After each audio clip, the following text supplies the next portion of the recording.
hello, and to a very special episode of the ShElite Showcase. This is going to be a tribute episode to the life, career, and everything of the one and only Windham Rotunda, as the wrestling world knew him, Bray Wyatt. Um, so let's just dive right into it. Last week, literally a week ago, as we filmed this, today's August 31st. Bray passed, and that came as a shock to everybody. 36 years old. Nobody had any clue. Ironically, we filmed Wednesday night due to things I had going on, because I wasn't going to be able to do Thursday. And Savannah and I were talking before we went live that if that would have happened, or we found out that information during the show, there would not have been a show last week in any capacity. Just point blank period. And I've gone on record many a time, saying I will never do another tribute episode. For those who are unaware, 2 years ago, I think at this point, I had to do the Brody Lee tribute episode on SmackDown, and it was right after they did the Brody Lee tribute episode. So it was like I had to sit through the episode of Dynamite, sob the entire time, and then go do a live podcast where I sobbed the entire time. I wasn't podcasting yet, but I was watching and completely in tears myself. Oh my god. And I told Katie, I would always tell her, I don't envy you, and I would never want to, ever since starting ShElite Showcase, I told her I would never want to do this. But of course, here we are. She did give me the option in the event that I just couldn't handle it, because I'm a crybaby myself, and I know I'm going to start crying at some point. But she was like, if you can't do it, or if you can't, if you don't want to, she of course said, you don't have to, you could take the week off. But I feel like, I want to show my respects personally, and if it means through tears, then I'll do it. This is one I couldn't miss. Even if other shit came up, or if family wanted to do something, I would straight up say no. This is a commitment that I need to commit to, because I just don't again, I want to show my respects. So here I am already in tears, but it's okay. You're allowed. Yeah. I'm strongly holding it back right now. Don't worry, mine will flow too. I told Katie also before we started recording that time, this isn't even a silver lining, but part of me is ever so slightly relieved that we did have a week to kind of pull ourselves together, because there was many times throughout this past week where I just thought about it hit me, and I was just in tears. So honestly, this probably isn't as bad, or it isn't as bad as other moments when I was by myself, or watching SmackDown, the SmackDown tribute show, the Raw tribute show. Well, Raw wasn't exactly the tribute show, but they did something for him. Yeah, they had the video package that they played on SmackDown, the video tribute that they did at the beginning of SmackDown. They played it at the beginning of Raw, or not at the beginning, during Raw and during NXT, and WWE released its 35-minute video. I watched it yesterday, and it was a mistake because I was crying the entire time. But it was beautiful especially Samantha Irwin at the end singing. I was like, see, now they didn't have to do that. I know, I'm like, don't kick me while I'm already hurting. Come on now. But no, it was beautiful. Tears, and it was crazy. I was gonna say, it was beautiful, but geez, I was like, way to kick you while you're already down and on, hurting, Yeah, but it's been a week. It's been a rough week, not just for us, obviously, but for people, not even wrestling fans, just people around the world, and it's a devastating loss. There has been too many devastating losses this year alone. I mean, Jay Briscoe was only a few months ago. January, I remember, because Jay Lee went to the tribute show for Jay, and I think it happened that Monday, that Tuesday, that same week it happened, and then she went to Dynamite. So yeah, it was And Jay was also young. Like, that's another thing. Like that, it's crazy how life goes so quickly, and you're not prepared. But we're here to talk about and celebrate Bray. We're Windham, whatever people would like to call him. I mean, we've talked about it on the show many a time. Like, Vince said he hasn't been able to watch the video of the tribute set. He's been putting it off. I don't blame you. Prepare to cry. That's all I could say. Like, you're not gonna get out of it tear free. You're gonna shed at least one tear. They did a really good job, and I give, especially as a digital media production major, I give massive props and my flowers to the producers, the editors who made those video packages, and because they really moved me, and I'm pretty sure they moved everyone watching. So. Yeah, and they were filmed. I think the majority of them were filmed that SmackDown. It's like not even 24 hours after he passed. And before we start fully talking about Bray, I want to talk about the tribute episode because you guys know how the IWC is. People will complain and people will make comments about things and like that. I saw a lot of people talking about the Eddie tribute episode back in 2004, 2005. I think it was 2005. I want to say. Yeah, my dates. I was young. That's all I remember. I was very young. I don't really remember. I was really young too. Yeah. Savannah was a fetus. I mean, I'm a child to you guys now. So that back then, I was not even. Thank you, Vince. But I saw a lot of people comparing the two tribute shows. How everyone had the "I'm Your Poppy" shirts and the armbands and everything like that, but there was more time after Eddie passed to make that than Bray was 24 hours, not even.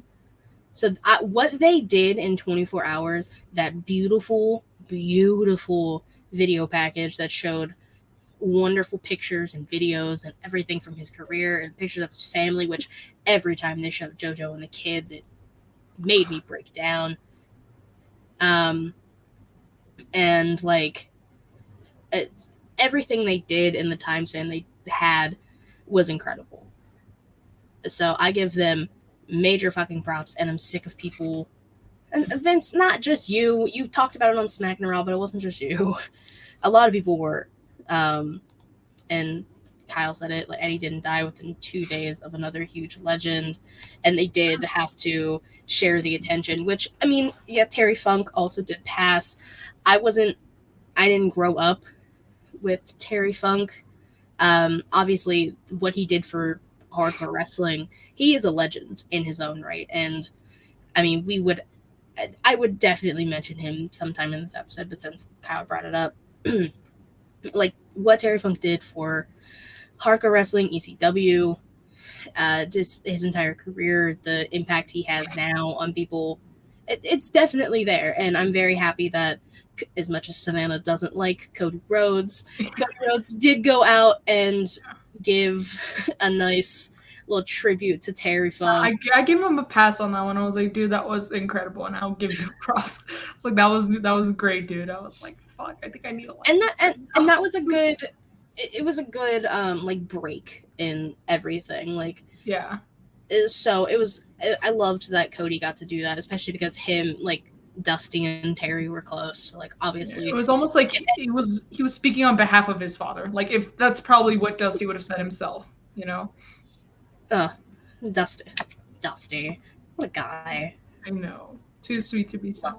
I'm pretty sure that's same applies to Bray. Everyone talks about how positive he was, and yes, someone said it in that tribute video, the 35-minute video, that even when he was mad, it was hard to take him seriously when he was mad because he's so positive. Yeah, because he's so positive that when you're angry, when he was angry, they couldn't help but smile through it, or I guess it made him laugh. Something they took it positively that he was angry because he's just not one to be. He's not. He was a teddy bear. Yeah, exactly. That's what a lot of people refer to him as, and I believe it. I've seen, even before his passing, whether it was at the live events, people were talking about, oh, Bray Wyatt's the nicest person I've met, or he's super cool. Back, again, years before his passing, I would see such positive like, interactions from fans that I like on Twitter, on Instagram. I personally wish I could have had that moment myself. I'm pretty sure my dad could have had that moment because Bray Wyatt was one of his favorites in the WWE. He loved Bray Wyatt so much. Mm-hmm. And it's just crazy. Like, it still doesn't feel real. Like, it's still like, again, I really have to sit and think about it for me to like really get the feeling like shit, Yeah, and again, he was 9 years older than me, which is, that alone is a scary thought to think about. Like, this is completely off topic, but oh my god, we need to do a live stream tournament of wrestlers that Savannah dislikes, with wrestlers advancing in the tournament depending on who's more likely to win Savannah over. Obviously not right now, but in the near future. For a future episode, sure. Yeah, but Bray would never be one in that tournament ever, because even when I didn't like him, kayfabe didn't like him, because he was honestly the time when I really quote didn't like him was when he was feuding with Dean Ambrose. I remember being so upset when he costed Dean Ambrose the Hell in a Cell match with Seth Rollins, because he was so close to winning, and I was such a huge Dean Ambrose fan. So I was so pissed. I was like, why Bray Wyatt? Like, Dean Ambrose is gonna kick your ass. But I was also, when was this? 2014? I was 13 at the time. I was barely a teenager, so yeah. I graduated high school. God. Yeah, anyways. So... Wow. And again, like, thinking about the positive memories, it's kind of where it's. Oh yeah, I mean, it's hard to not think of anything. Like, we were both huge Bray Wyatt fans, obviously. Like, so to me, like, there's not a negative or a bad memory that I have of Bray. Like, never. The feuds, like the feuds the Wyatts had, like the Wyatt family alone, like the feuds that the three of them had, Brody, Harper, Rowan, and Bray. The Shield, one of the most iconic trios, whatever you want to call them, tag matches, feuds. Same with the New Day. Like, I remember that Xavier Woods really made us think that he was going to leave the New Day, because he was the only one kind of taking the Wyatts seriously, while Kofi and Big E were, kind of joking around, mocking them, and Xavier Woods. The only as sad as it is, it's a little off topic, but it is on topic with the feud. The only thing I remember is that during that time that the New Day was feuding with the Wyatt family, not other than the good matches, good promos and stuff, but I remember it was during that same time, that was when AJ Styles was doing the whole beat up John Cena thing. So someone made a meme of Xavier walking out on them on the New Day, and they're like, Xavier, where are you going? He says, I'm gonna go beat up John Cena, because that was the whole thing with AJ. But it just made me think of the feud. But no, I mean, and like those two feuds specifically, like when you think Wyatt family legacy, because it's a legacy at this point. Like, Bray was not in WWE very long. It seemed like, I mean, obviously his career was probably 2013 to 2023, so about 10 years. I don't know when he started in FCW. But if we're talking WWE specifically, then yes. Question mark. I want to say 2013, 2014 is when the Wyatt family like kind of started in NXT before moving up. They had a match at WrestleMania 30, which was 2014, so it had to be earlier. So maybe even 2012, but I'm not good with dates. So, and then neither am I, as we have learned many a times on the show. But it's. So, like, the legacy that the Wyatts, specifically Bray, are leaving behind, it's in a 10-year span. We'll say 10 years. In a 10-year span, has been nothing short of incredible. We talked about the Shield feud. We talked about the New Day feud. But Bray's singles feuds. So many good ones. Randy Orton is the first one I think about off the top of my head, because he had that match at WrestleMania 33. I think Randy did beat him for the title. But then there was the other feud with The Fiend, and that one was, I would say what you want, especially people are now going to praise it. I'm pretty sure there was people complaining about it back then, but I personally liked it. I was, maybe it's just because, again, I'm easily impressed with stuff like that. You know, when things look kind of scary, or when Bray's, like I know people didn't like the whole red light stuff, or with the neon at the his last match. No, his last singles match. That's when he had like the dark light. Yeah, the pitch black Mountain Dew match was Bray's last match. That was fucking cool, and I think that people were kind of shitting on it, but I thought it was, first, maybe it's because also I love makeup so much. I'm like, dude, that's fucking awesome. I would love to do that on my own face, but I thought it was so cool, and I'm pretty sure that was Bray's doing. Everyone talks about how he was a creative genius, which he was. Mm-hmm. So, I mean, I mean the red light Hell in a Cell, infamous Hell in a Cell with Seth Rollins with the hammer, with the Harley Quinn hammer. Yes, with the Harley Quinn hammer. The pitch black Mountain Dew match. Or I think it was also was it WrestleMania where I think it was WrestleMania 37 when Alexa technically turned on him because she had like all the ink dripping from her, like all the black. Oh, with the what's it called? The Jack in the Box, yeah. Thank you. I thought that was cool too, and people were like, "Why are they breaking them up?" I'm like, dude, like you can get your questions answered later. I thought it was cool, Alexa like dripping everywhere, and like because maybe it was their way of getting the Fiend to lose the title without really hurting him, because he was distracted. The one that was close to him is kind of like bleeding black shit everywhere, venom. Yeah. I don't know, like the black goo.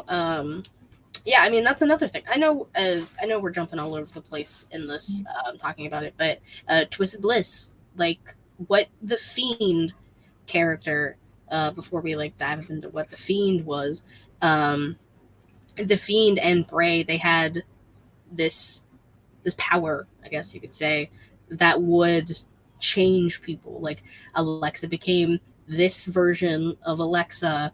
Daniel Bryan, when he faced Bray, started to become the All-American Dragon Jake Long Bryan Danielson again after he was in that weird planet champion phase. Oh.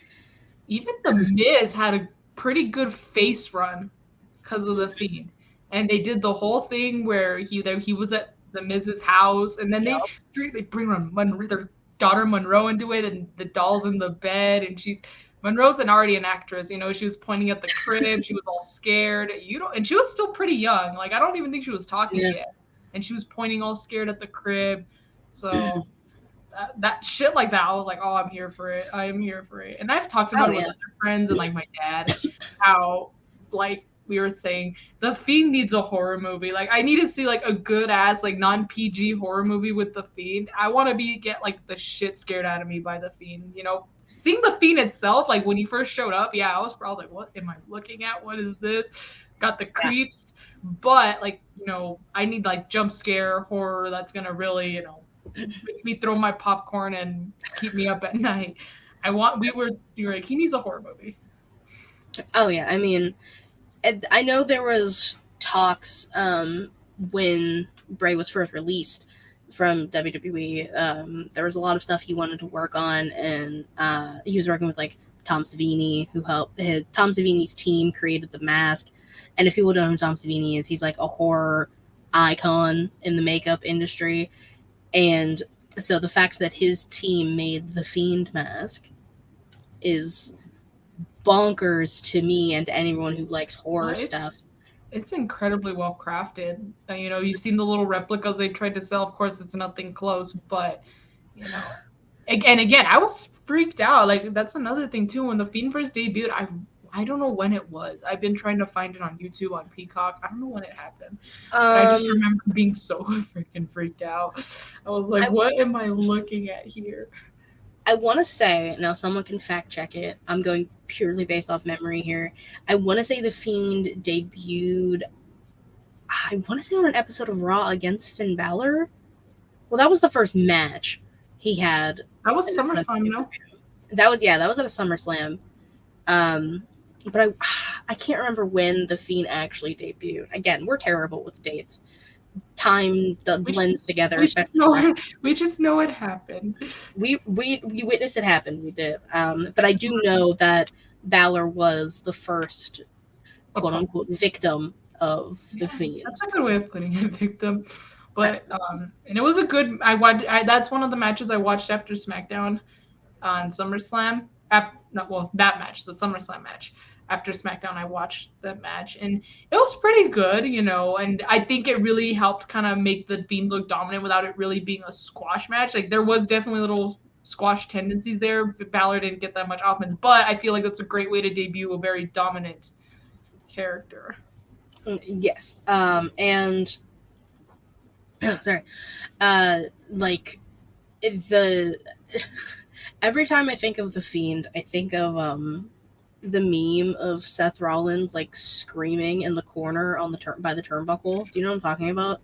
I think so, but I haven't seen it in a long time. I would have to try and find it and send it to you, but it's like one of the first things I think about because it was when Seth was feuding with Bray. And I'm gonna attempt to look for it. Well, just look up like I'm gonna look up Seth Rollins Fiend or whatever. It has to show up, especially if it went almost viral.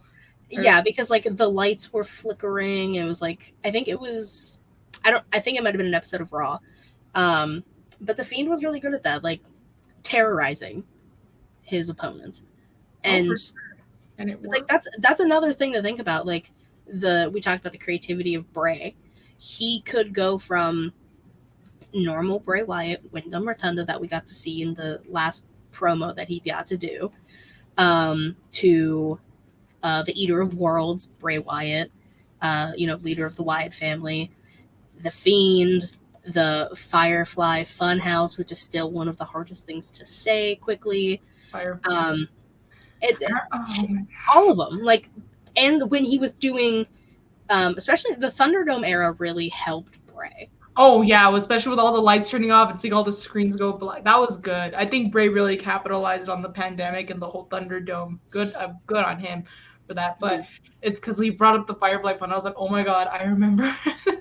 Sorry, Bray. I'm so sorry, Bray. But oh my god, my dad and I, at the first episode, we tore that shit to shreds. We were like, what is this bullshit that we're watching? Like WWE's taking 4 steps back with this.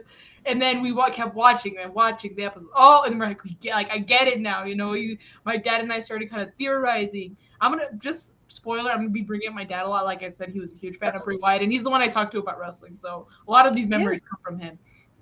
But he started telling me, he's like, I think, before the Fiend was introduced, he's like, I wonder if like it's like almost like a bipolar thing, like, or a personality split, like he's this guy, but then he's gonna show up. He thought it was still gonna be Eater of Worlds Bray Wyatt. Little did we know there was the Fiend, but he was, saying, I think this is like a bipolar like personality thing he's going through. He's gonna show up like on the Funhouse being all silly, but then like he's gonna go back to the Eater of Worlds and we're gonna be surprised. He was somewhat right. It just wasn't the Eater of Worlds, but yeah, I mean, and like I distinctly remember talking with you after Extreme Rules, the Wyatt 6. That could have been like all of the characters from the Firefly Funhouse. Still can't do it even after LG. Like coming to life. We got to see Abby the Witch, who apparently through lore that I have been collecting, is different than Sister Abigail. Or else she would have been Sister Abigail. She was a so like Huskus the pig boy was Husky Harris. So Abby the Witch was like a there's a word I'm trying to think of and it's not coming to me. It's going to bother me now. I'm sorry, I can't help you there. I'm bad at words. While you're thinking about it, I will say, I remember, because again, I went back and watched that Extreme Rules return, back to back to back. It was just so good. And then, of course, I cried about it because of it. But, watching it every single time, I was thinking, holy shit, that rabbit is fucking terrifying. The rabbit with his eyes all popped out and they're like looking like different directions. Yeah. I was like, oh. And it just made me think, like, I mean, like, of course, it gave me like the Fiend needs a horror movie. It gave me those vibes, of course. But it also was like, it made me think, oh my god, these would be perfect for like Halloween. Perfect way to scare children. Because, unless you're a wrestling fan, you might not get it. But kids who are wrestling fans would probably be like, this is so cool. And like would be so excited to see it, in person. But non-wrestling fan kids will probably run and scream. which, like, no offense, is kind of the goal, but I mean, kind of the goal, but like, I mean, that rambling rabbit was fucking terrifying. and it just made me think, oh my god, the people standing right in front of it. I would have probably started crying then. I'd be like, oh my god, what is this? Oh yeah. Well, all of them, but mostly the rabbit.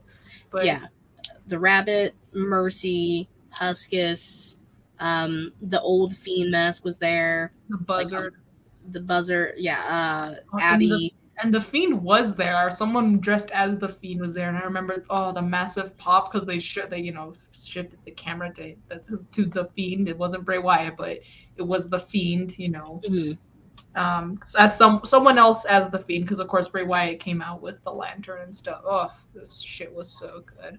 It was one of the coolest things I've seen in my 27 years of life, and as my 22, 23 years of being a wrestling fan, like it was so beautifully done. The way they told that story. I mean, the white rabbit and the QR codes. Yeah, that's another thing I wanted to bring up. That is the most interactive. I think like everyone loved it. Everyone loved looking at the QR codes, analyzing what was going on. That is probably the best. And I don't know, they're probably never gonna top it. First of all, it's because it's not from Bray Wyatt's mind. So, but they're not gonna be able to top any sort of teaser or return or anything the way Bray Wyatt's was. Those QR codes were impeccable. They were fucking fantastic. I was trying to say QR codes were so fun, and they went on for months. Like, that's the thing people don't remember, is those went on for months. And it's good. It gets people watching because when's the QR code coming? I need to see it. Especially people who are like detectives. They're not official detectives, but people who like to really dig deep at the smallest little details. Those are probably the ones that were itching for those QR codes. Like, where is it? There's no QR code. Wait. That's like the best part was. Oh, excuse me. Like, we got so invested in the story that Bray was writing, that Bray was creating. I mean, even Uncle Howdy, as much as people didn't like Uncle Howdy, I enjoyed it. I thought it was pretty cool to see like this, I don't want to say alter ego, but this different version that we haven't seen before, that was kind of like the evil being. Like, the fiend was gone and it was just Bray, and here comes Uncle Howdy being like, I know your secret, I know this darkness inside of you. And it was cool again to see, even though it was Bo, but Bray being both of these people in people's minds. Yeah, in kayfabe. But I will say also, it's just one of those things that unfortunately we're only gonna just live in wonder now what the direction was, because who knows, maybe they were planning something, maybe something that no one else could have thought of was gonna happen, and who knows how they would have done his return this time around, because he was supposed to return, he was so close to returning apparently, and just. Of course, that's not going to happen.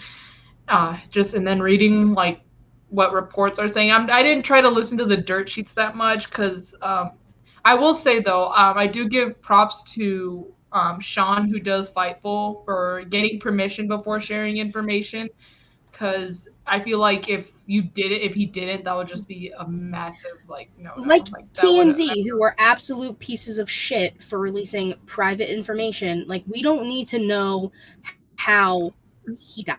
We don't need to know that. Like, we don't need to know the intimate details. As much as people would want to know, because we're nosy people, we're nosy creatures as humans, but it's, at the end of the day, it is none of our damn business, and that should have been respected. If I feel like even if you did get permission, do you really want to share that kind of shit to the public? I feel like with Sean, what he did was just kind of give the cause of death. I feel like that's something everyone wants to know, as even though it isn't any of our business. We just kind of want to know, especially when he was so close to return. We just, I guess, what happened. And it was so sad, I was curious too. Yeah, I was curious too. He was very young. He was, he was due for a return soon, so of course you just can't help but think what happened. And he got permission, and he didn't share any like specifics the way TMZ did. He just said, "Look, it was COVID. It exacerbated to his heart, and that's it. That's it." Like he didn't go into details or more on Fightful coming soon. Like, no, he didn't do any of that bullshit. Yeah. And I will give him props for that, because I know there's some things he's done that I personally don't agree with. Some people give him a lot of shit, just for existing. But I will say the fact that he respected he had this information and he didn't share it. He could have easily gone so many clicks. He could have gone so many views, or people would pay to see. Yeah, he could have easily shared that information for the clout, and he didn't. And I will say that, I'm glad he didn't, because again, it's no one's business. It really isn't. But part of me is a little glad to know. I'm, not glad that it happened, obviously. Nowhere near that. But a little at ease, if you will. Not glad that I know, but I'm a little at ease. I guess it's like you said. We're nosy creatures of habit. When stuff happens, everyone's like, "Oh, what happened? What do you mean?" And sure again, like that, we don't. That kind of leads to my next thing. I like that this is also just turning into us ranting, but we're passionate about Bray and everything. The people who are getting mad at certain wrestlers, or just people, specifically wrestlers. One I keep seeing is Roman. That Roman hasn't tweeted his, his sympathies or eulogies or anything condolences. That's also, all of the words. People were mad that Roman hasn't tweeted it, but he's talking about a pair of shoes. Now, I have said it many times, and if I haven't said it on here, I will say it again. People grieve differently, and we are not owed a fucking thing.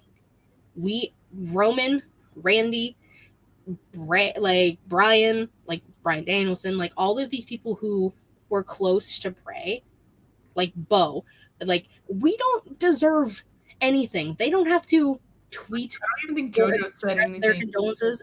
JoJo hasn't said anything either, and I don't. She doesn't love him, or that doesn't mean she doesn't care that he passed. She's more devastated than anybody, and that's probably the same can be said for Roman, for Randy. It's probably too. Wife had to tweet. The tribute show happened on Friday, obviously, but it was very short notice, so a lot of people couldn't even get there. Alexa Bliss made a very beautiful video on Instagram, and I think she put it on Twitter too, talking about her experiences, because it was such a late notice and she couldn't get a flight, or she would have been at the show, is what she said. And so that Roman was not there and doesn't fucking have to be. And Randy, so Kim, Randy's wife, tweeted something saying, he's not okay. He's going through a lot with his back issues still, and with this devastating loss to not only a coworker, but a friend, possibly a brother. The two of them had such a long feud and were around each other all the time, especially during the pandemic. That bonds people. So the fact that she had to tweet on his behalf and be like, he's literally going through his own things right now, trying to process this. And it was not even 24 hours after it happened. And I will say, if you're doing interviews, I'm not going to say her by name because she doesn't deserve it, but if you're going to do interviews the next day, don't bring it up. Even if it was planned, if you did bring it up, don't do it. It doesn't fucking matter. I have respect for her in any other capacity for what she's done, but don't. That was disgusting. And I know people, I will not take it to name calling other people have, but if you know the situation, you know the situation. I won't dive into it, but people grieve differently. Savannah and I were talking about it. We're criers. We're emotional fucking people. we've held it together this entire episode, and I'm very fucking proud of us.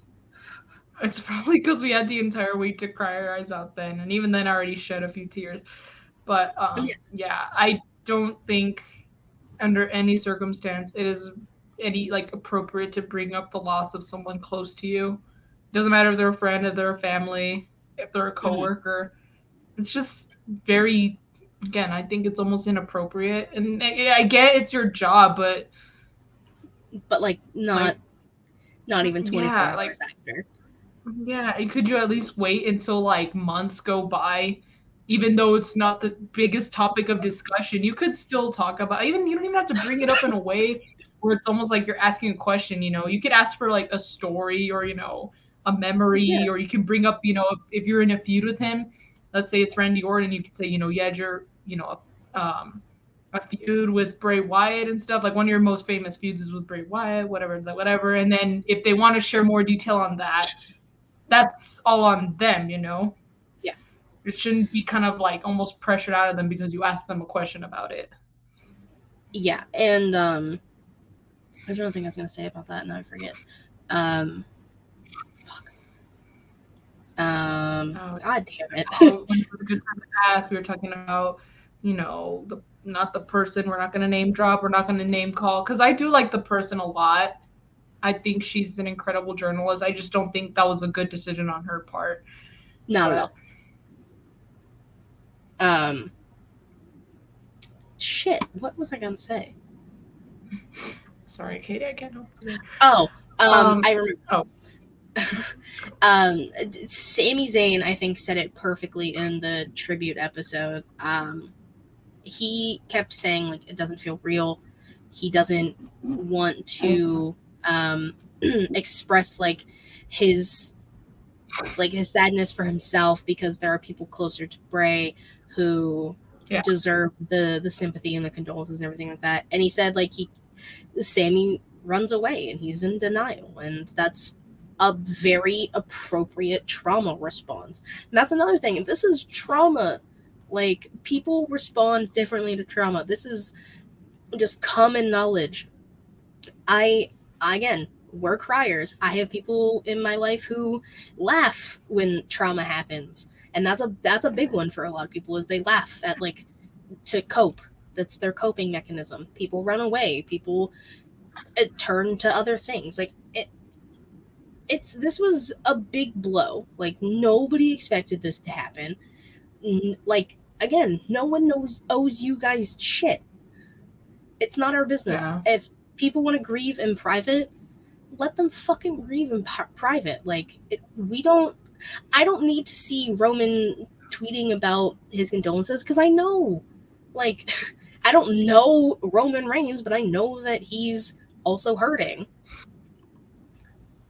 Probably doesn't even want to talk about it with people.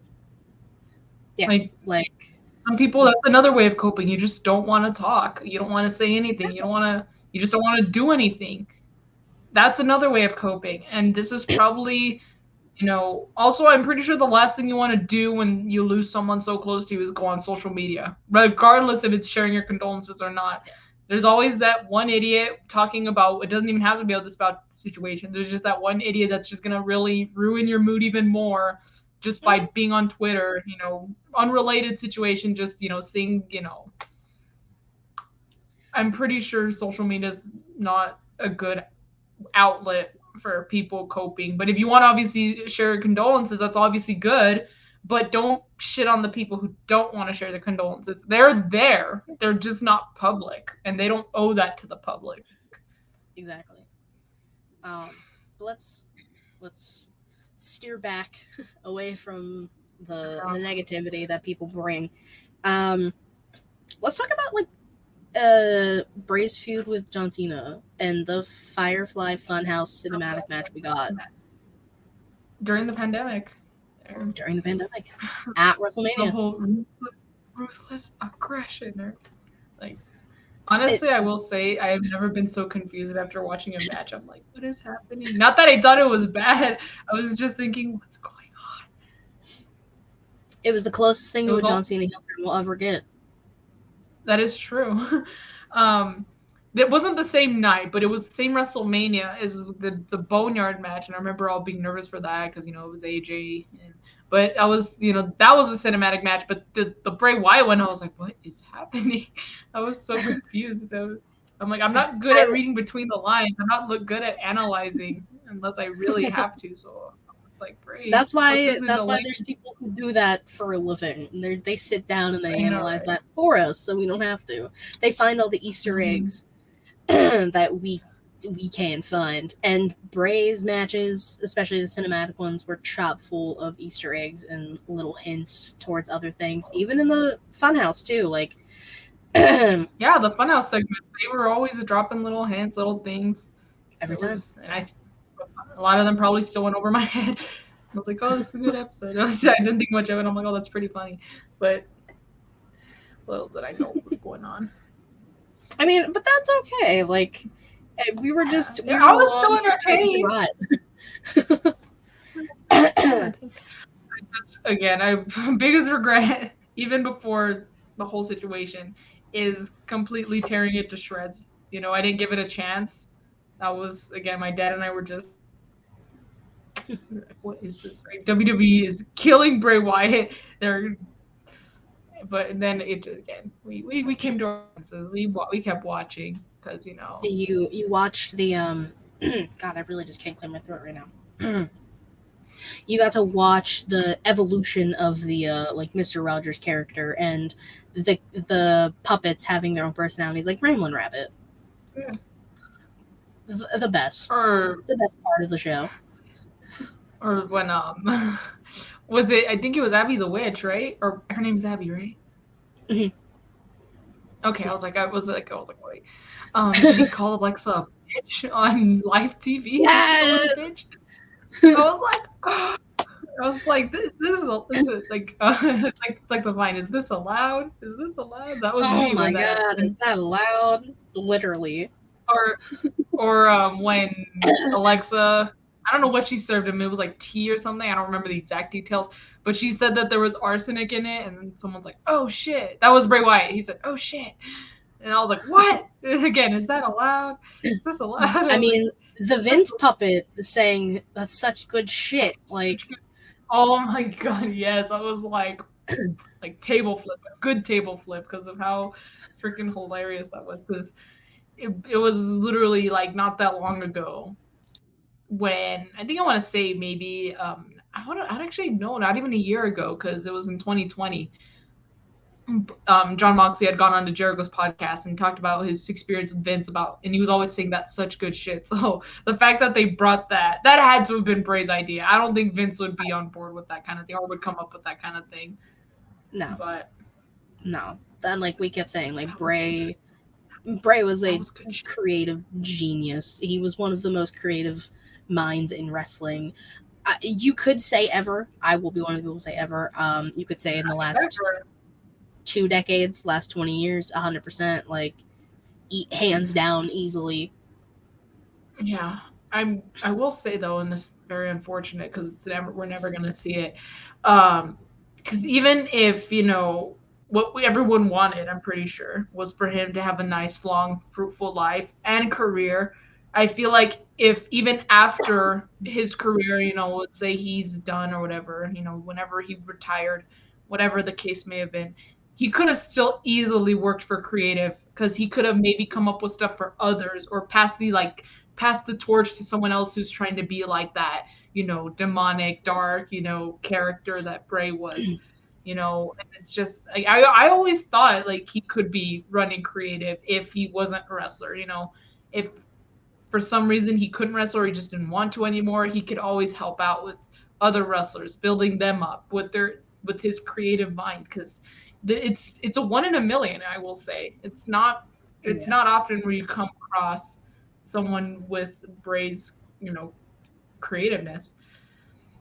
Yeah, I mean the things he thought of and the way that he just kind of helped people around him. I mean, this version of LA Knight we probably wouldn't have gotten without the feud with Bray. And maybe, but I'm not sure if he would have been as over as he is now.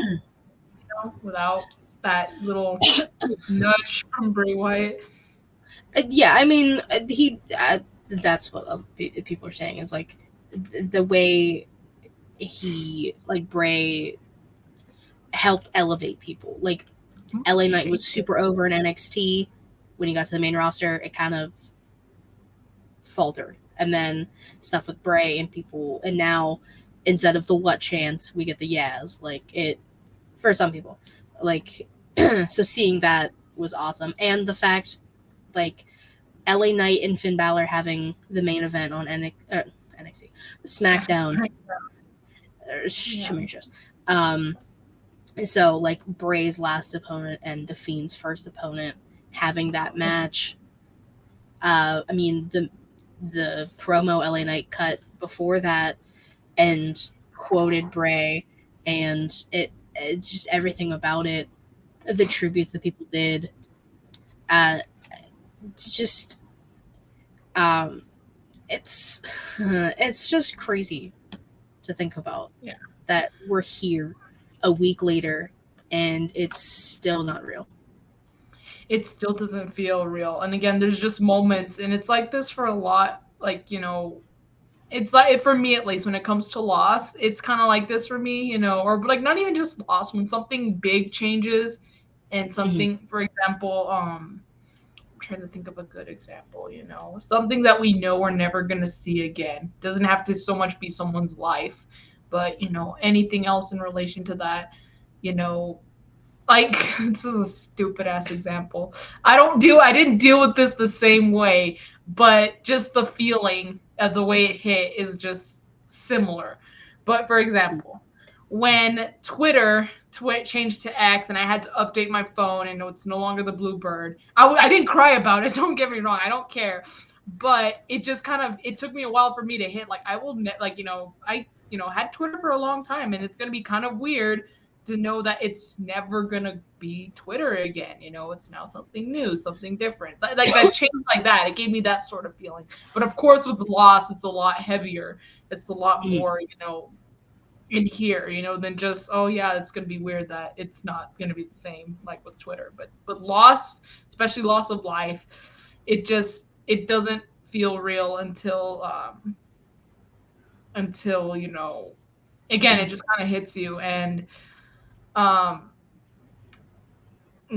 I'm not gonna elaborate more, but because then I probably won't cry. But yeah, it's just crazy, you know, like my dad, my sisters, and I, my two sisters who don't even watch wrestling, we all took a trip to Dallas for WrestleMania 32. Bray Wyatt didn't have a match, but he did show up. He confronted The Rock, and since at the time it was the biggest wrestling attended, you know, crowd, it was so fucking awesome to be part of the Sea of Fireflies. It was so cool, you know, just, you know, even I go back and I watch that clip. I'm so glad I found it because it's not on YouTube. I had to go to Facebook actually to find it. But yeah, seeing all the Fireflies, you know, guiding Bray and stuff, and the fact that people still do it. I think people did it at I saw on Twitter, people, they were doing like the little Fireflies. I think after like that space between, you know, that time between Dynamite and Rampage, I think is when it happened. Okay. But yeah, it's just, and it's crazy because people do that, you know, for example, non-wrestling fans do that when they're listening to like a song. They're just at a concert, you know, yeah, you know, I'm pretty sure like all the Swifties did that during the Eras tour or whatever. But you know, for us wrestling fans, it's a lot different. You know, it's we're his Fireflies, and now, you know, we're just, you know, we're still his Fireflies, but we're just, you know, showing that we'll always be his Fireflies guiding him. You know, just like hopefully he's gonna guide us from above, especially when we need some creative outlet or some creative input, creative inspiration. Just try, because it's gonna probably be impossible to think like Bray, but try to think like Bray if you need some creative, you know, you need to think creatively. Think outside of the box. Don't think inside the lines. I mean, a Bray quote, it's also like why when you see the thumbnail when I put it up, when I put this up tomorrow, I put it in black and white and the writing is red because he said, in a quote, I can't remember when he said it, but I am the color red in a world of black and white. And that's true. Yeah. Like that's because he that's stands out. He stands out, but in a good way, a very good way. And then I'm glad that's what people are going to remember him for. Of course, the people who are close to him are going to remember all the nice memories, but we're going to remember him as like being one of the most, creative and incredibly different characters. In wrestling. Everyone. I feel like at some point you didn't even have to like the guy or the wrestler, but you there had to have been at one point where you were impressed by his character at some point. Like that was pretty good when you did. Oh, I liked how this happened. Yeah, I mean, like we said, like the Extreme Rules comeback, like that was talked about for weeks after it happened, and it was again one of the coolest things I've got to see. Like I remember sitting here watching it on my TV that is right back there, and just in awe. I'm pretty sure I like shed tears like when he came back, because I was just like, no fucking way, like it actually happened. And there was like, what we were hoping for. And just it was beautiful. Yeah, I had the whole thing freaking spoiled for me. I wasn't able to watch Extreme Rules live, and I don't know why. I think I've turned off, but before then, I for some reason had Triple H's Twitter notifications on, and so Triple H spoiled his return for me. So like he probably did some sort of he's back or whatever, and I was like, what? I was so upset that I got it spoiled, because of course I watched Extreme Rules eventually. I think it was like a couple days after, but it would have been, I would have freaked the hell out. I would have had that. I still thought it was great, and I was in awe, because I didn't get to see obviously the whole 5-minute thing. So of course I was genuinely like I had a genuine, really shocked, surprised reaction, seeing all that. But I knew that it was Bray. Well, I guess everyone knew it was Bray. You saw the puppets, you saw the scene. But still, I was like, really, Triple H? I blame him, even though I'm the one who had his notification. I was gonna say, that's the thing we gotta talk about, Savannah. Why did you have Triple H's Twitter notifications on? You know what? I think, okay, so actually, because one time, I think, this was obviously it is my fault. I had them on in the first place. But the reason why I turned them on was because I remember we were out for Battleground or something. But it was when Seth Rollins, Dean Ambrose, and Roman Reigns fought in a triple threat for the WWE title. We were out, and we were going to miss at least like less than half the pay-per-view. Now, I know they were main eventing, but I wanted to see how much I was going to miss. So I turned on Triple H's notification so I could see, okay, this match has happened. This has happened. Okay, like I'll see what I've missed. I kind of wanted it to be spoiled, because I wanted it to see like, all right, like what am I missing on right now? And then I just never turned them off. I don't use Twitter that often, so I never really took the time to, go and turn them off. But I did after that, because I was so upset at Triple H when he didn't even do anything. He didn't even do anything. God damn it, Triple H! I was like, freaking spoiled it for me. It's just that was the part I just needed clarification on. Like, why Triple H? Yeah. I mean, of all people, Paul Levesque. I mean, that's a choice. You want to know what's even weirder? And I think they're still on. Whose tweet notifications I have on still for some reason. And this is gonna sound pretty weird coming from me of all people. Not Cody Rhodes. It's not like CM Punk or anything. I was really waiting for yours. No, it's very random. And for some reason, I have Sheamus's tweet notifications on. Why? I don't know. Because I keep getting the freaking banger after banger or banger. He tweets that literally every day. You're just getting and I get the notification. But why haven't you shut those ones off? Just never got around to it. I'm not on Twitter. Like the only time I've been on Twitter the most, or since as often as I have been for the first time in a while, was because of this past weekend. But that's not about that. Back to Bray. Point is, Triple H spoiled Bray Wyatt's return for me. I guess that's not a favorite memory, but it's still another Bray Wyatt memory I do have. Another one, it's actually kind of funny. It's kind of dumb also, but it's still a memory. Okay. One time, our power went out. I don't even know why. It just did, and it was night. And all we had for light, because I don't even think I had my first iPhone yet. I think I still had like the little flip phone, so there was no flashlight. And I think my dad still had like a BlackBerry. I don't think any of us had an iPhone. Jesus. We didn't have like some sort of flashlight. But you know what we did have? We had this little battery operated lantern. So we were just recreating Bray Wyatt's entrance because why the fuck not? Like we played it on a speaker. We played his music on a speaker, and my dad would just walk around it was an apartment at the time, with just holding the lantern. And of course we were like, oh, we're here, and we'd pretend to blow it out, but we actually just switched the light off because it was like I missed that. I kind of missed that lantern because again, it gave us Bray Wyatt vibes. It's a fucking lantern. But yeah, dumb but memory about Bray Wyatt. He just. I love that. I was still like a young teenager at the time, so clearly, but yeah. If everyone in your house didn't have an iPhone. Well, my dad sucks at technology. Okay, my dad fucking sucks at it. Okay, number one. Number two, I don't know if my sister was there. Actually, if I'm being totally honest. I think she had I don't even think it was an iPhone. I think she had an Android, but still had a flashlight. But she wasn't here. I don't think she was there. And I was the middle child, but I didn't get my iPhone yet because I lost my flip phone on a trip. So my mom's, said, you're too irresponsible to get an iPhone. You're not getting one yet. When your phone, because when Verizon used to do free upgrades on phones when you had a phone plan with them, they don't do that anymore. Fuck you, Verizon.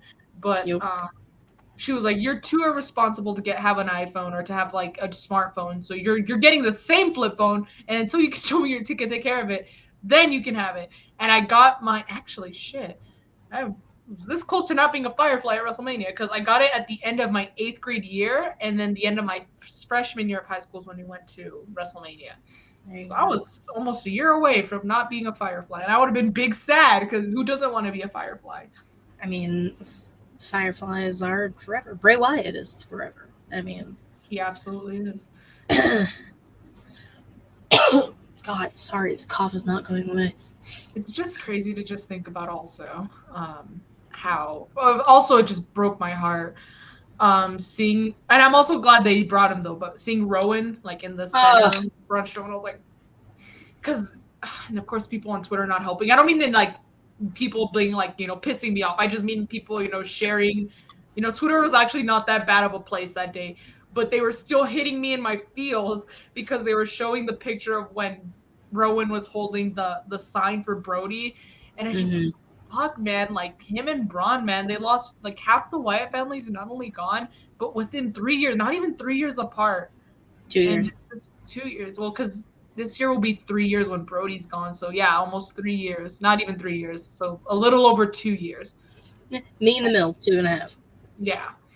2.5, yeah, but it's just crazy, man. And like, things like this is what gets me, like the waterworks going for me. Like just thinking of all these things, thinking of JoJo, thinking of his friends, thinking of Rowan, thinking of Braun Strowman. And then I just thinking like, because I saw Amanda Huber, Brody's wife, talking about, how upset she was, how heartbroken they were. And I'm thinking, fuck, man, like, Brody Lee or like -1 Brody Jr., however you want to, little Brody as they call him, that was, I can only imagine he was like a second dad to him, and it's almost like, he's losing almost like another, male figure that could possibly have served as a father figure, especially after his dad's passing.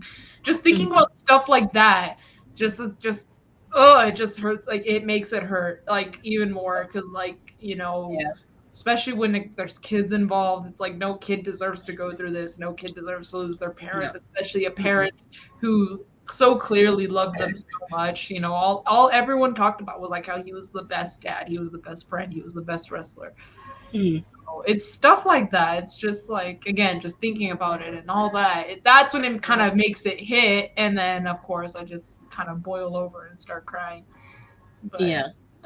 Apparently Matt didn't get the notification that we went live. I'm sorry that your phone doesn't like you, Matt.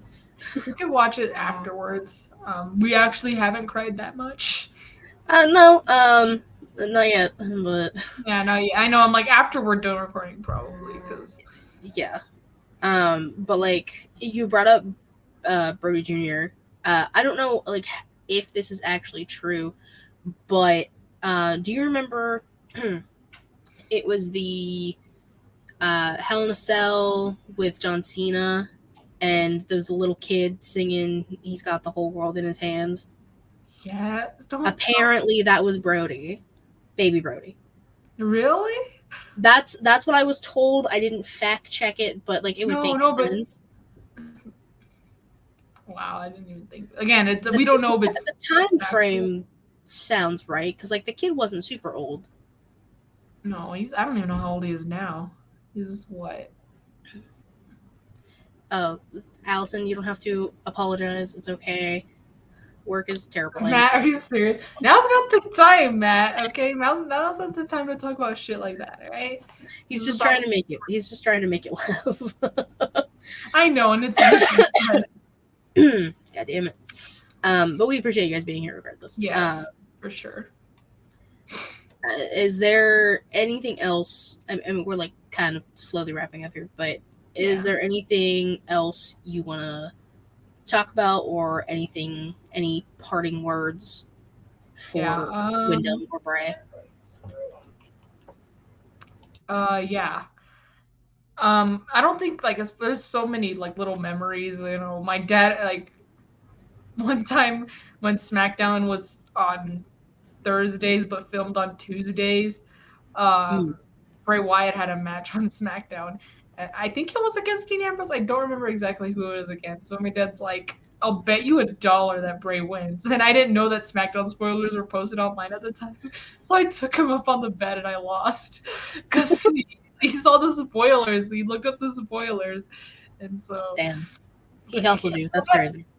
But also, I mean, it's pretty smart. Looking back, it is smart to bet on Bray Wyatt. So, I mean... That's fair, yeah. Yeah, but as far as parting words, oh shit, this is where it's gonna happen. That's okay. Thank you for always keeping me and my dad entertained.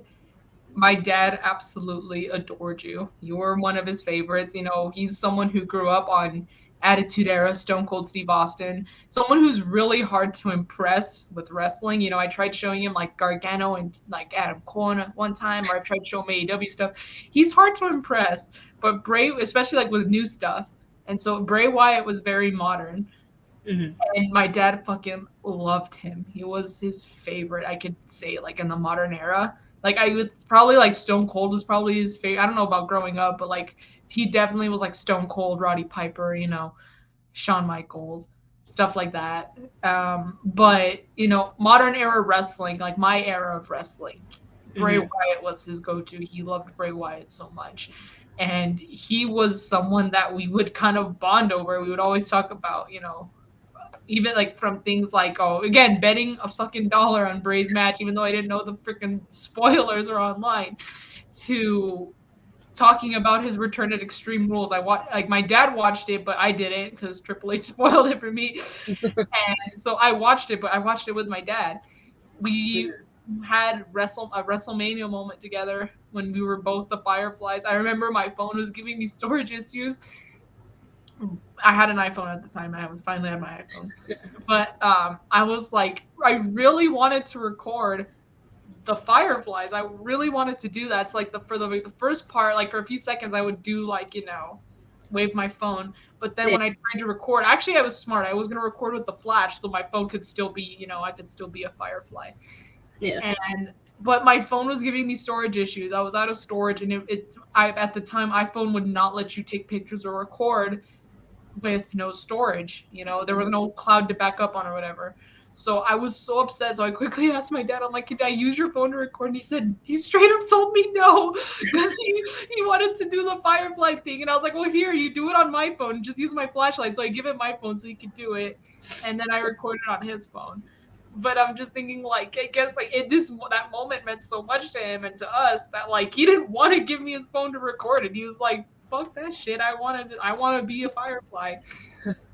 And we saw him, like, once or twice at the live events. It was unfortunately when he was feuding with Harper. So he was a heel, Harper was a face. We were chanting, well, it's not my dad, but I was, you know, we were chanting for Harper, everyone else. But, yeah. So just a few memories. I forgot these were also parting words, but thank you for that. That's all I could really say is thank you for being someone that my dad loved, someone that I personally loved. I really wish I could have had the opportunity to not only see you on pay-per-view live, not just a live event. And it doesn't seem like Raw or SmackDown's coming to El Paso anytime soon. So I'm glad I at least got to see you on pay-per-view once. I wish I could have seen you do a match on pay-per-view, but I'll take what I can get, especially now knowing that you're no longer with us. But I know that, you were so loved by fans, by family, by friends, and your legacy will live on forever. There's no doubt about it. I always kind of tell myself, I've kind of come to accept. I always, when we talk about my sisters, being really smart, they're nurses and stuff. One of my sisters is really good at math. I'm not, but I always say I'm not smart. I'm creative. And part of what really kind of got me to accept that and really kind of almost embrace it was Bray's creativity, because the things that he would can't come up with, the things that he would produce basically through his character, that's all creativity. That's not academic bullshit. That is creativity at its finest. And he really showed me that it's okay to be more creative than smart. I'm the creative one. I do this. I made our logo. I do my makeup. I do my nails. But I'm not as academically smart as my sisters. But he's the one who kind of showed me that it's okay, because you can be creative and you can still be damn well recognized for it.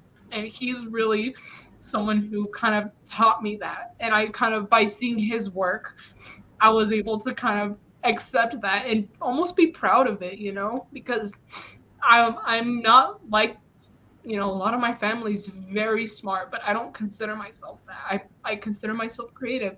And he's the one who taught me that it's okay. It's okay to be creative. That doesn't make you any less than anyone else. That doesn't make you, it makes you different, but a good different. It makes you the red and, in the out of the black and white, kind of like how he referred to himself. So I really just, say thank you for all that. Thank you for showing me that it's okay to be the more creative one.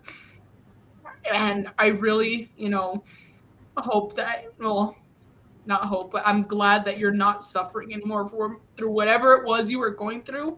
I'm glad that you're at peace. I'm glad you're in a better place. And I'm glad that, you had so many people who will always remember you and who will always love you. And now, including myself. And I just want you to know that, you will never be forgotten, not just by me, but by everyone in the rest of, even outside of wrestling, that the soccer stadium or whatever, the football stadium, I forgot where exactly it was, but they paid tribute to him.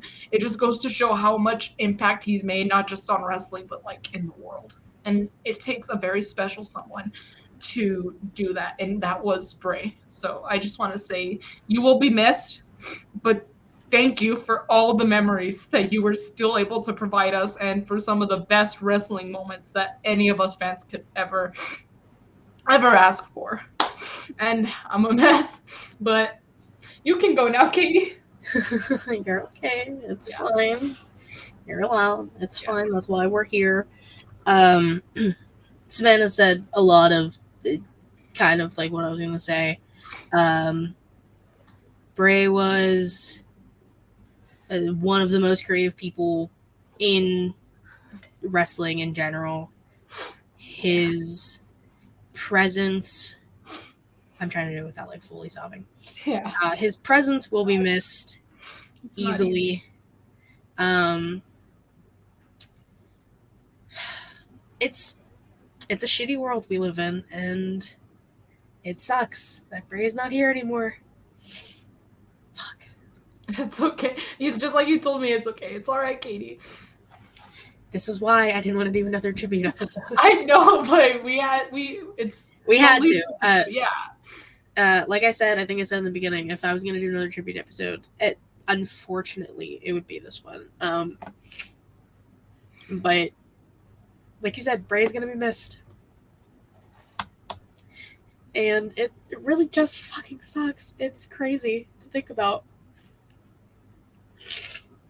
This is also the first time I've fully let it out, besides tribute stuff.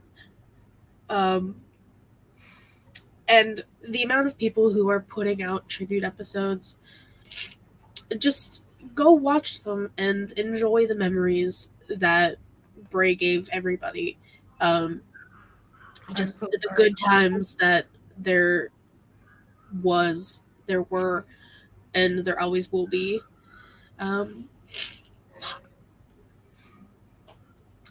Bray Wyatt is forever. Like he has said, it is true. It is fact. And yeah, shit, we'll miss you. Cause fuck. I will say though, it's only okay that it hurts. You know, it's okay that it hurts because it just goes to show what a great person he was. If he was a shitty person, we wouldn't care. We couldn't have cared less, or we wouldn't have been this upset. We probably wouldn't even have been upset if he was a shitty person, but he wasn't. So the fact that it is impacting us and so many others this much, it just goes to show how amazing he was. And I think that's something like a good positive thing to think about. You know, he was a good person. Yeah. And the fact that he's making us cry like babies, he's making us cry like babies, just goes to show how incredible he was. And I'm pretty sure he does know that, but he's like probably thinking like, nah. You know, he's probably super humble and down to earth about it, but he knows he's good people. He was one of the coolest people. I never got the chance to meet him, and that would have been amazing to meet him and just talk to him. But the people who did get to cherish those memories, like your WrestleMania memory, you get to cherish that and hold on to that forever. And anyone who just got to experience Bray Wyatt, he's in our hearts, like creativity, just lovingness, everything about it. Yeah, Bray Wyatt's just, it really just, again, doesn't feel real that he's gone. And it's gonna hit at the most random times for me. I'll probably be in class and I'm just gonna start tearing up and have to pull it together. That's just how it is for me. The same thing happened with Brody. The same thing happened with Jay Briscoe. The same thing happened with Roddy Piper. Like, it just randomly hits, you know, it just randomly just punches you in the face, and then, you know, you just or just when you're just kind of feeling down, sometimes that's just when it, like, your mind's just thinking, oh, this is a good time to remind them of this. It's fucked up as it is, but unfortunately that's how my mind works.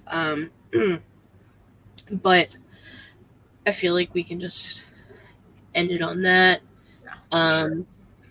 Next week will be a normal episode, I promise.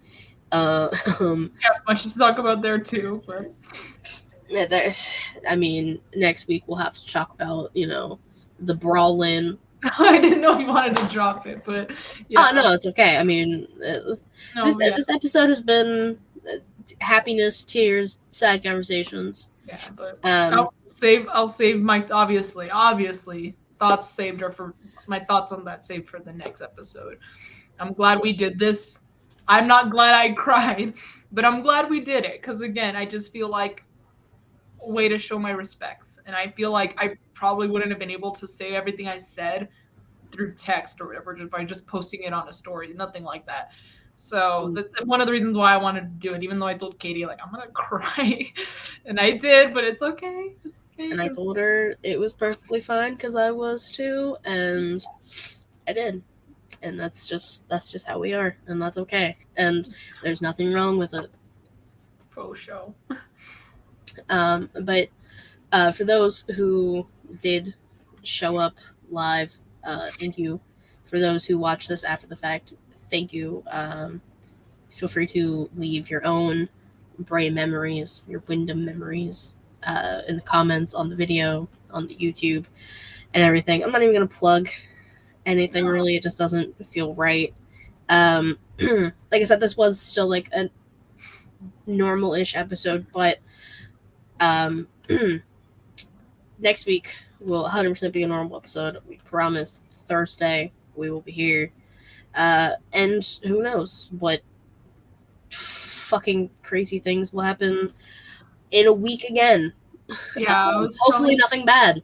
I was telling Katie, before we even went live on Twitch, that you would have thought we missed a month with all the shit that went down this weekend or this past week. So I hope this week gives us a little break, because come on now, we've all had a really rough wrestling week.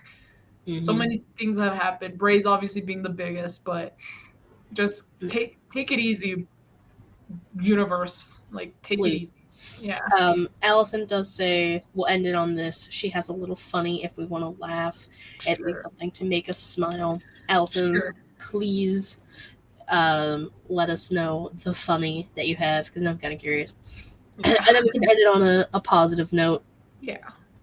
Of course, it will take a few seconds because delays and she's probably typing and typing, and I'm also just trying to not have just trying to keep things going. If I don't get rid of this stupid cough, it is frustrating. I'm just gonna quickly vent while Allison's typing. It's very frustrating. I've had it for 3 weeks. I think I'm coming down with something also, but yeah, it's not fun. And the weather outside. Oh, here we go. Well, she said, Savannah, you said your dad grew up watching the Attitude Era, right? I'm curious how old he is. LOL. Well, not Attitude Era, even before that, but I a lot of the stuff he would talk to me about and show me on Peacock and stuff is from the Attitude Era. He was born way before then. Way before then. But my dad is turning 53 this year, so. That's not that old. My mom turned 53 this year. No, I understand that, but not to grow up in the Attitude Era. There's no Gotcha. But that's why I was it's not that old. He was in his 20s during late 20s, maybe early 30s. Because Attitude Era would have been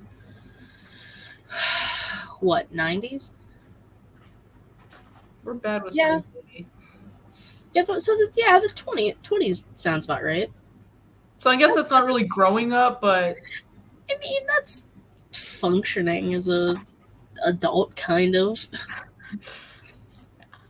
I don't know. I'm just curious what she wants to say, and then we can. Okay, well, not as funny with the timeline. I thought you were. Oh, it's okay.